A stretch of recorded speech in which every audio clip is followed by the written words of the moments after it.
Down in central Brighton, where the city meets the sea and resting under the lattice shadow of a burnt-out hotel, there's a traffic crossing where someone has stuck a set of plastic googly eyes on one of the green men. I don't know how long these things last, but if you're around in the next few days, you can probably still see it. Noticing things is having a bit of a moment just now. Have you noticed this? There are best-selling books telling you how to pay attention more effectively.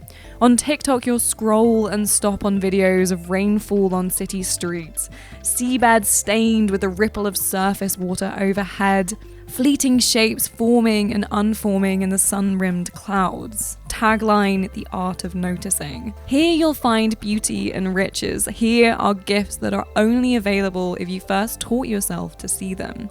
And then there's Flock. And Flock feels very much of a piece with this sort of thing. It's a game about wildlife and it's a game about collecting stuff. But it's also serving as bedrock for all of that other stuff.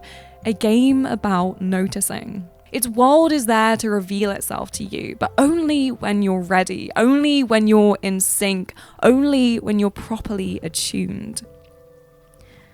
A bit of taxonomy up front, well, a bit of lineage anyway. Flock is the latest game from Hollow Ponds and Richard Hogg. This is the team that made the almost indescribable snake controlling game Hohokam. Snake controlling game is a truly terrible description for a game as roving, restless, and experimental as this, and there's a little of Hohokam's sinuous, propulsive movement here as you send yourself skimming through the skies and across the grass. This is the team that also made I Am Dead, an ensemble-based exploration of morality inspired by a video of a banana in an MRI. In I Am Dead, you discover the world and its story through its bits and pieces. You rustle through it all like it's just one big junk shop. There's something of this to Flock too. More than anything though, Flock is just Flock, and that's more than enough. You set out from a hilltop to explore a landscape of grass and rock and moss and concrete and wetlands. You're riding on the back of a chummy bird and you're hunting for examples of local wildlife. As you find more of these examples, the world expands and yet more of those creatures become available. How do you hunt them? Actually, hunting is exactly the wrong way of looking at this. You spot them, you learn to see them, you teach yourself to notice them. And this works in various ways. On arrival in a new area, a handful of creatures will be just gadding about, flying through the sky, basking on concrete, snuffling through the grass. Everything in Flock is soft-edged and gently comical. Everything is at home in a world of green men wearing googly eyes. So these flying, basking, snuffling things will have candied rainbow stripes, derby cane gonzo noses, brisk little wings holding them aloft. Spot more and they start to arrange themselves into families, glebes, winnows, my beloved thrips. But not all of them will be so easy to find. Some will only be available at certain times of day, and day scrolls gorgeously through the sky here, delivered in 70s snapshot blooms of pink and purple and golden light, while night stains everything in a rich blue as a huge pearly moon sits in the sky. Those thrips, which light up as they buzz around, will often only appear around trees when it gets dark. Other creatures will require the morning before they make their rounds. Others still only bask at noon.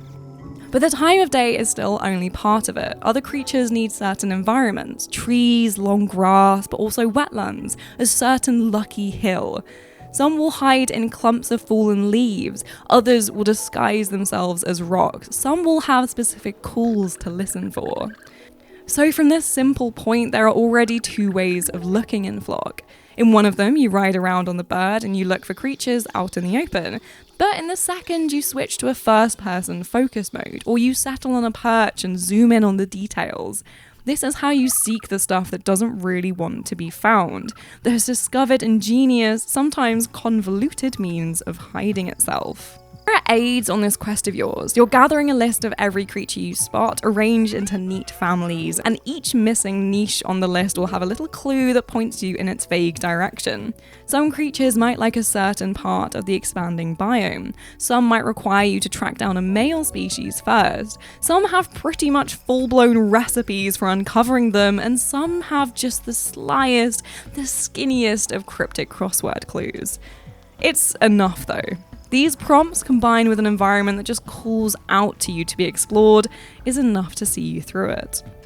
This all works and feels so singular for a handful of reasons. The first is that movement is so lovely. Flock handles your height for you, so you just pick a direction and a speed and set off. The world slips past you, around you, while certain features of the landscape will shunt you high into the sky. You're moving forward, but never only forward.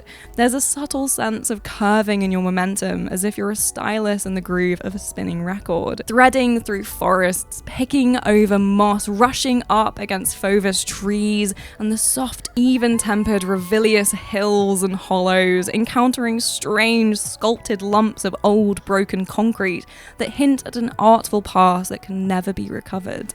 And then there's the creature design, which is goofy and magical by turn. Here are treble clefs and air quotes and carpet runners rippling through the hidden thermals of the air. They're ridiculous flights of fancy to which I say, have you seen actual birds recently? The bumbling admiral on patrol that is the overfed seagull, the watercolor ghost we call the Jay, trimmed in rust and seaside blue and with a dot matrix printer for a voice. Flock's bestiary feels like doodling, but it also feels like it's born of studying nature, really looking at it, seeing the wild invention that keeps it all moving. And this is flock, remember, so you don't just spot these creatures. Over time and with the correct whistles discovered, you can collect them too, charming them with a simple mini game and adding them to the ever-growing crowd of animals that just follows you around. It's lovely stuff. And finally, flock works so well because of a secret ingredient that goes hand in hand with noticing that lights it all up from within. And this ingredient is, well, when the writer Helen MacDonald was young and out bird spotting with their dad, and they were restless and perhaps a little frustrated at all the waiting around, he said something brilliant.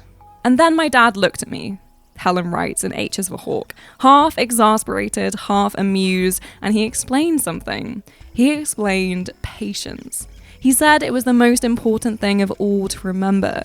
This, that when you wanted to see something very badly, sometimes you had to stay still, stay in the same place, remember how much you wanted to see it, and be patient.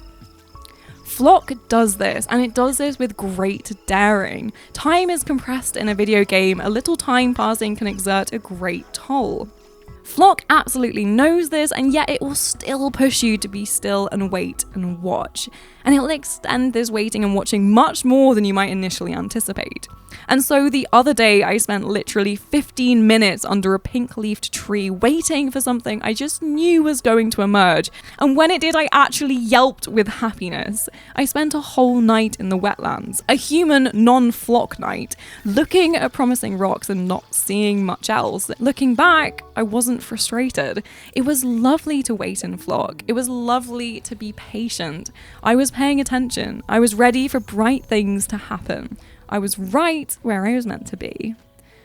This is my flock anyway, and maybe yours will be different. There's a whole quest line about tracking down stolen items, which involves dispatching sheep to eat the grass on certain hills.